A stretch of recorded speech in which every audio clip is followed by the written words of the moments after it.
Welcome to the Grow Your Business and Grow Your Wealth podcast with Gary Helt. Gary is an expert in helping business owners put together a plan that will provide a better future for their businesses, themselves, and their families. On the podcast, Gary interviews other professionals who share his vision, and together they share secrets and strategies any business owner can use to build a better financial foundation for your business and your life. Hey, welcome back to the podcast. This week, my guest is Damon Burton, and he is the founder and president of SEO National. Welcome, Damon. What's up, Gary? I appreciate the opportunity to chat. Yeah. So give me your background. Before SEO National, who were you? What did you do? Oh, man, there's a lot of paths we could go down on that. So I founded the agency 17 years ago, and I've been married 17 years as well. So I've been with my wife for 20 years. We have 3 kids. Before I started the agency, my background was web design. And so that's how I got into that. And I'm sure we'll dive into that later. And then I was in my early 20s when I started this whole thing. So I used to be big into cars, and I saw an opportunity I had a unique combination of interning at school, at college, because I didn't know what I wanted to do. Also starting a car enthusiast website at the time. And the combination of those two brought me down paths of learning skills that ended up supporting the side hustle. And then the side hustle ended up turning into an agency, and that's the abbreviated version. Nice. It's always good to hear that because it sounds like this is a passion of yours, which is nice that you've been able to turn that into your livelihood also.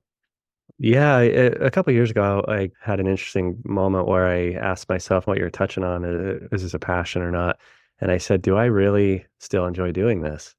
And I was nervous. As the thought started coming into my head, I'm like, oh man, do I want to ask myself this?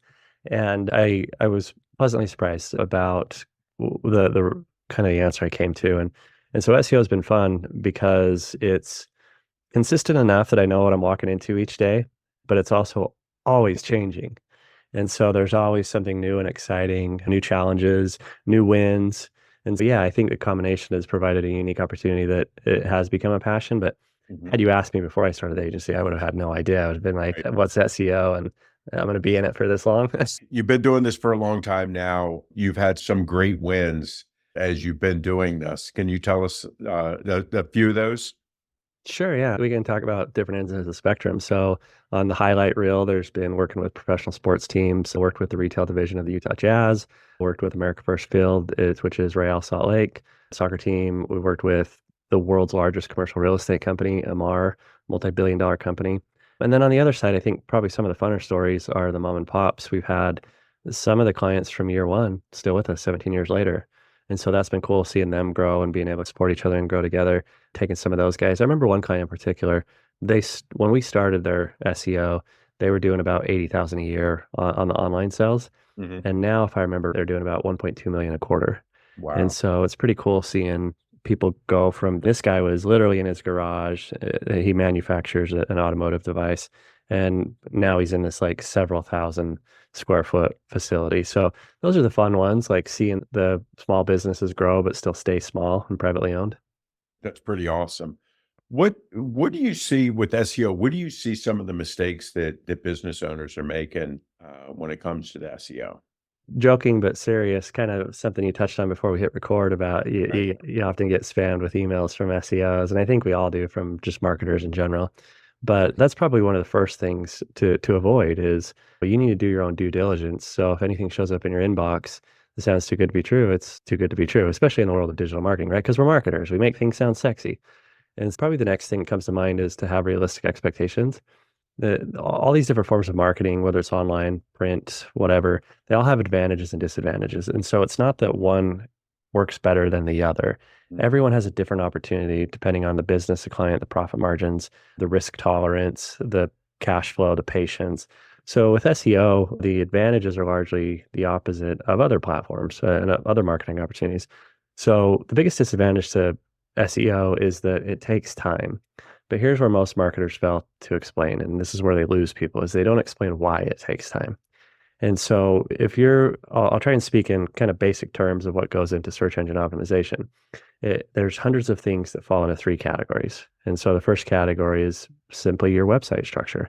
Does it load quickly? Is it mobile friendly? Does it have clear call to action? Kind of basic structural things. Then after that, it's content. So you can only show up on Google for what Google can read.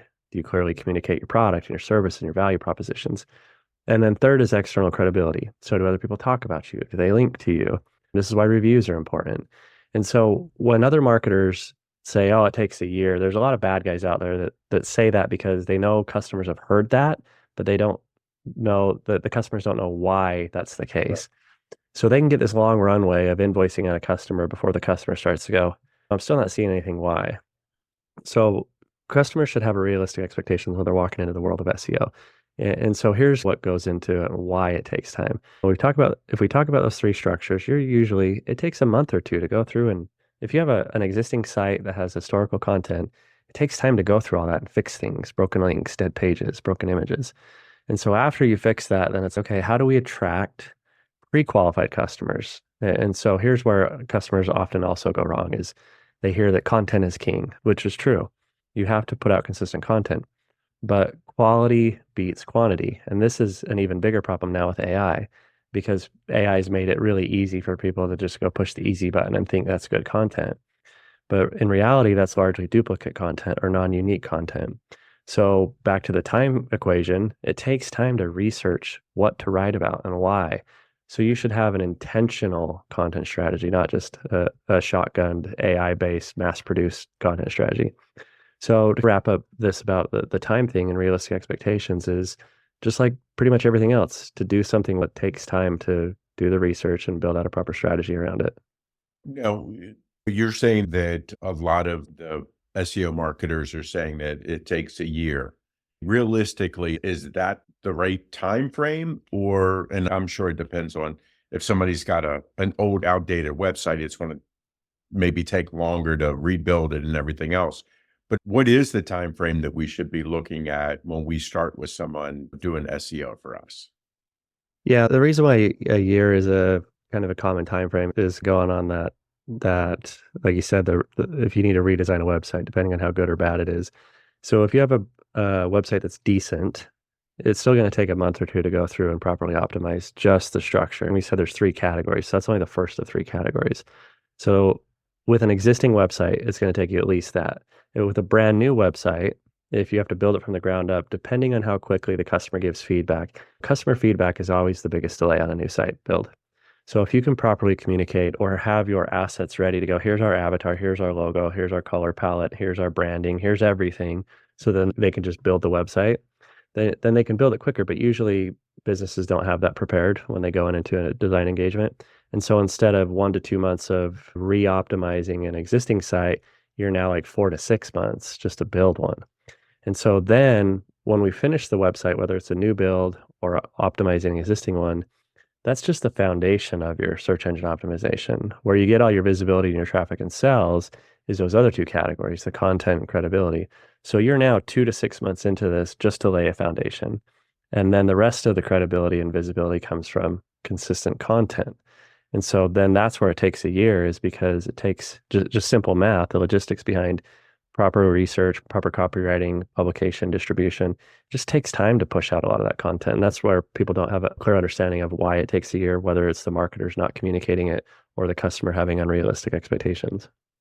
I, dealing with business owners all the time, my guess is that most of it is we have no idea, because we've never done this before. So we have no idea about it. But then a lot of it too is that, you know, I'm a CPA. I know nothing about websites, optimization, or anything else. So when asking for content and stuff like that, is that something you guys help people not necessarily write, but get ready for you? Yeah, every client's different. Mhm. And to your point, some people, this might be their first venture online or their first serious approach online. Right. Yeah, so the right agency should hold your hand and go, okay, you should know this before you sign the contract. So there's obviously the lead call and the negotiations. So at some point, if you have a qualified agency, they should do like a pre-audit. And so then by the time you come to the proposal, they should be educating you while also protecting their time. And Sure. so because of that, they should do their due diligence to go, oh, if I'm going to quote this, there's a pretty big difference in the amount of time it's going to take to do a website that has existing copy, has brand guidelines, has an existing logo, versus one with none of the above. That's going to dramatically change their scope. So it's in their best interest to clearly communicate that as well. So ideally, by the time you come to proceeding with an engagement, they should go, hey, these are the things we need. And if you don't have them, then here's what it's going to take to also create those to then get to phase two. Okay. Okay. Now, lots of times when we go on Google or whatever search engine we use, you always see the stuff up top that says paid sponsorship or whatever. When you guys are helping somebody, do you ask them to sponsor some ads to do that to help push them up, or kind of how does that work? So this is a good question, especially if you're new to search engine marketing, because there's different acronyms, right? SEO stands for search engine optimization. SEO is to show up higher on search engines for the non-paid results. Mhm. And so then there's SEM, search engine marketing, which Okay. is the umbrella over both of those, organic and paid. So us as organic, we only do the SEO side, and some other agencies offer it all. But we focus purely on just the organic side. Now, the reason why I say this is a good question is because it's interesting. There's a phrase called banner blindness. And so what it means is if you look at a banner ad, when they used to be more actual Right. banners than search results, we would see these banner ads and we would just ignore them because they're ads.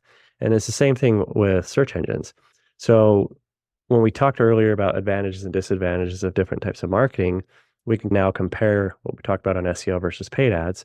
So the biggest disadvantage we touched on SEO is that it takes time, but the biggest advantage is the opposite of paid. So paid, you can show up higher faster because you're buying a position and it's based on auction system and then also how good or bad the copy. There's lots of factors on paid ads as well. But what's interesting is with banner blindness, even though you technically show up higher, people skip over those. Mhm. And so I'm willing to bet the majority of the listeners see an ad and they skip over it. And what's fascinating is the percentage. And so even though a paid ad shows up higher, the click-through rate is in single digits of percentages. And so if you look at let's all envision a search result. We see our paid ads, we see 2 or 3 paid ads, then we see about 10 organic results. The breakdown of those click-through rates is single digit percentages for the paid ads, and the first organic listing is about 30%, and then the second's about 20%, and the third's about 10%, and then the remaining on page 1 is 10%. What's ever left over goes on to the sub pages. Right. So it's a dramatic difference between your available market cap on organic versus paid, but again, organic takes time to get there. Paid, you can show up pretty quick. So the algorithms that the search engines use and stuff like that, are those, I don't understand them, never will, but because I've always heard about keywords and different stuff like that, is it more that, or is it more that you're updating and putting more information, pertinent information on your website that helps you move up the ladder there? More so the latter, if we're going to pick just between those two. Right. So over the years, Google's gotten better at understanding the intent of a website and content. And so you don't so much these days have to have the literal exact match of a keyword. And in fact, if you do what's called keyword stuffing and are excessive about it, it can actually do more harm than good these days. So like a good example is, let's say I'm an attorney and I rank really well for personal injury attorney in XYZ location. If I never say the word lawyer in my website, but I rank really well for personal injury attorney, I will probably also rank for personal injury lawyer. And so that's because Google now understands the difference between an association between synonyms and intent and content. So you don't have to be as gamey as you used to. Right. And this is where you start to separate the qualified SEOs from the ones that are stuck in the old school processes. There's still a lot of SEOs out there that just do the old things because on paper they can say that they provided a deliverable, but it doesn't mean that deliverable works. And so it's Right. really important that as you're scouting and shopping SEO agencies, you don't need to understand all the algorithms and all the intricacies, but they should be able to clearly communicate in some sort of simplistic layman's terms of what they're going to do over how long of a time frame and set expectations of how long the results are going to take. In going through, and you've mentioned a couple times with making sure that the expectations and talking with the agency and they're kind of outlining stuff for you. what if we're looking for someone new, or if we haven't ever used anybody for the SEO, what are some of the things that we should be looking for when we pick an agency to help us? The first red flag. So we'll talk about what to look for and what also not to look for. Sure. One of the first red flags is if they say the word proprietary. So anytime I hear that word in the world of SEO, it's a huge red flag, and you just want to run as quickly as possible. Now, the reason why is because we all use the same tools or comparable tools that do the same thing. So there's no secret weapon that some SEO has over another. So it's who truly understands the depth of SEO and how to balance the approach of those three categories we talked about. If anybody says anything that they have proprietary, it's highly unlikely that they truly have anything proprietary, and that's just some sort of evasive reply. Now, likewise, if they're really vague in, just like we touched on, they should be able to communicate what they're going to do and set expectations of timeframes. If you have somebody that just dodges the questions and says, "Oh, well, yeah, we're going to do some content and we'll make your website better," and they can't give specifics as to how they're going to make the website better, or especially on the content side, they should be able to communicate what their strategy is going to be. How are they going to develop a strategy that aligns the buyer intent between their pain points and your product and service that solves those pain points? So a huge problem before AI and then just magnified because of AI was content just being written for the sake of content. And so I'll give you an example. So there was a lead that we were helping consult with that came in, and they were in the real estate space. And so they said they ranked really well for hundreds of targets, but they were getting no traffic. And so we looked, and sure enough, they were showing up at the top of Google for hundreds of targets. But here's the gap in the intent we're talking about. Like I only remember one of the examples, and they were ranking number one for something about bed bugs in a rental house. Sure, it was about houses, but that is never going to attract a pre-qualified buyer. No, Right. nobody. And so there's a huge difference in writing quantity and just to check off a check mark than intent that actually solves a problem. So those are the main things you want to look for is, can they clearly communicate what they're doing and over what time frame and what the intent is. So I guess earlier you said that somebody who's doing SEO, that they should be able to audit your site to tell you, hey, this is what's wrong. These are the things that we can do to fix it. Is that kind of, when we're sitting down with someone, is that what we should be looking for to start? Yeah, exactly. Because the audit is going to be the structure and it's going to be the foundation for everything else that's built up on it. And so when we talk about content, you can have the best content in the world, but if it's built on a slow loading website that's not mobile friendly, it's just going to dilute the value of everything else you do. So that's another thing that you should look for in when you're talking to a qualified agency is some agencies will drip that structure over time, but that's just going to dilute and delay the efforts of everything else they're doing. So where this agency that you engage with should start is go, look, we got to build your website clean and efficiently. That's the foundation. Then we're going to put all the pretty stuff on top of it. Okay. Again, I'm going to say we're in a virtual world these days. There's a lot of people that still like to sit down at the table with people. When it comes to what you guys do, talk about that. Obviously, you guys have people all over, not just there in Utah. How have you overcome the distance with people in trying to work with them? This is a good question because I don't know any different because I've had the agency for so long. But what's Right. been cool about, you had said you started this podcast around pandemic times.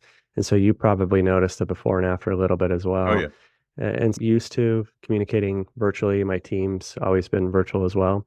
But what's been really cool about, maybe one of the only things that's been cool about that Right. pandemic is how it's normalized online communication and virtual communication.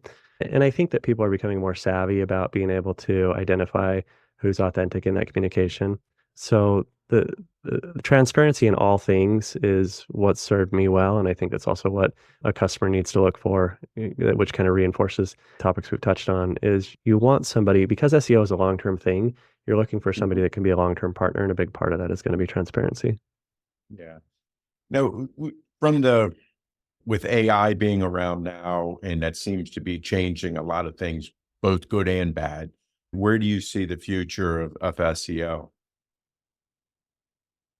Relative to AI, this has been fun to talk about because it's The wave of AI has been so swift. As of the time that we're recording this, it's been around for just over a year. But the so SEO dies about every 6 weeks. If you read anything online, SEO is dead. And then so with AI, SEO died again. And a lot of people have said that AI is going to replace SEO. And I've largely seen the opposite. So what's been fascinating is there definitely is a big impact on certain types of websites. Mhm. So those are going to be more content-based websites. So if you go to ChatGPT or some other AI tool and you're inputting a question, you're just looking for an answer, the websites that historically provided content-only replies and didn't monetize it through commerce in some way, those are definitely going to be impacted. But where AI is actually increased the demand of SEO is on commerce and offline transactions. Because if you think about it, you can't buy anything from ChatGPT. Right. So that's why it largely hasn't impacted the commerce websites. But from a technical angle, here's what's been really cool to see unfold in the last couple of months is AI is largely another search engine. Mhm. So if you think about what you use AI for, at least in the scope of what we're talking about, if you go to ChatGPT, a lot of times you're just asking a question, it's providing an answer. It has to find those answers from somewhere. And so just like a search engine, it wants to provide relevant content. And so you can break down AI almost identical to what we talked about on search engines, those three buckets. So when you ask ChatGPT a question, it has to go find the content from somewhere that has relevant content. So we've talked about content. It has to find it from a website that can access quickly. So we've talked about site Mhm. structure. And it has to find that combination from a website that it trusts. So we've talked about credibility. More that I've seen AI integrate into the world of search engines, it's been more dependent on SEO and qualified content. And from a user experience, that's what's changed is the UX, the design. And so they've just had to integrate some sort of AI-based response, but it's still pulling information largely from the same approach. And then you still have the results where you need to go buy the things. So in many ways, when you Google yourself, what's fascinating is those personal bios I've seen largely influenced by AI. And so it'll say, do you want to learn more about Damon Burton? And the responses that it pulls are optimized content that's been put out there because it's looking for those credible pieces. So I've seen AI actually increase the need for SEO on the business side of things, and maybe only on the personal Q&A kind of side has it had a significant impact. Okay. With doing the personal branding and also with small business owners and stuff and looking to leverage their own brand, their personal brand, do you have any tips on that? Personal branding, yeah. Ironically enough, we can actually peg that to AI too. So I don't think we need to explain to anybody why AI is attractive, right? And that there's an appeal to it. But I think what a lot of people overlook is the gaps that it creates in authenticity. And so it's created a really unique opportunity to increase your personal brand because while everybody else is out there regurgitating AI generated stuff that has a slight detachment, the majority of us can look at any piece of content and we can go, something just reads off a little bit on this, whether it's a blog post or a social media post. But where you really resonate with somebody is when you connect with them on a human element. And so a good example I like to give recently is there's a good friend of mine who started his own personal beard care product, right? And so while his competitors are out there producing AI content that just, to your point, keyword stuffs and says beard, beard, Right. he has a unique opportunity to talk about how he started in his garage and he's going to these local commerce shops, the local chamber kind of events, the local farmers markets, and he's connecting with people on a one-on-one human element. And those are things that AI would never know. Your story about your grandma's old recipe. And Right. so when we're talking about personal branding and you think about all the major players in whatever industry you're in, we all follow somebody. And that somebody didn't become a major player because they copied somebody else. It's because they stood out completely different than everybody else. And Right. so there's a unique opportunity on personal branding to just focus on what makes you unique. And especially for newer entrepreneurs, that's uncomfortable. And I think the more uncomfortable it is, the more that you're probably on the right path. And because with that discomfort is vulnerability. And that vulnerability is what makes everybody else connect. So I would say just largely put on the blinders and ignore what everybody else is doing. It's going to be awkward for a while. You're going to see no results for a while. but in the consistency is where you get that return of just putting out your own unique story. Yeah. I don't remember where I heard it from, but it was something I heard one time, and to me, it made sense that you need to be comfortable with being uncomfortable. Hmm. Because most of the time, if you're uncomfortable, that means that you're pushing yourself and trying to create more. And it's better to be uncomfortable, Yeah. and you know that you're pushing yourself. So, Damon, we covered a bunch of stuff. I could keep talking about this because I am learning more and more about it over my career also. But what have I not asked you that you wish I had? The SEO topic, probably the next pain point. There's kind of two pain points that go hand in hand. One, we talked about time frame, and one we talked about, the one that we missed an opportunity to talk about, is costs. And so when you go in and you're shopping this around, like most things, you get what you pay for. Right. There is logistically no possible way that anybody can give you a return for a couple $100s a month. The amount of effort you need to put into an SEO campaign just doesn't mathematically add up to anybody being able to do at least things the right way. Mhm. So when you're shopping around, probably a good range to keep in mind to understand what the potential value is. You probably can't get a return for anything less than $1,000 a month. You could probably find a solopreneur, somebody that's young and eager, that's really willing to put their best at it for around that price range. Where you start to get into agency pricing on a low end is probably 1,500 to 2,500 a month. And that's going to be a 50-50. Some of them will work, some of them won't. And then where you really get into a higher probability of success is the agencies that go through and build out a giant strategy. They go through all the intent things that we talked about, aligning your content with buyer intent and pain points. Those are going to generally run 3,500 a month or more. I'd say probably a healthy average is 3,500 to 5,500. And then above and below, kind of risk reward, but that's probably a decent range. Great. Damon, if people like what they hear and they want to reach out to you and SEO National, how can they reach you guys? Really simple. DamonBurton.com. On there, you can get a hold of the contact info, favorite socials, and then I also have a free SEO book that's on there. No upsell, just invite you to a Facebook group, and it's an A to Z blueprint. If you want to put in the time, a lot of the stuff that we talked about today is in there. How to vet an SEO agency, questions to ask, and if you want to do it on your own, there's your guide. Sounds good. I really appreciate your time today. I think a lot of the listeners have gotten a lot from this talk today. I appreciate it. Yeah, no, thanks. I appreciate the opportunity, Gary. Great. Hey, this week our guest was Damon Burton, and he is the founder and president of SEO National. Thank you, and I'll see you guys next week. 49 faces looked to him in triumph. Over the last 12 months, they had each taken turns and promoted his business for a week at a time, driving over $987,342 in revenue. What if you had a network of 50 centers of influence who promoted your business every week for a year? Grab your copy of the #1 Amazon best-selling book, The Ultimate Guide to Growing Your Business with a Podcast, at 33% off the Amazon price by going to ultimatepodcastbook.com. Again, that website for 33% off the Amazon price is ultimatepodcastbook.com.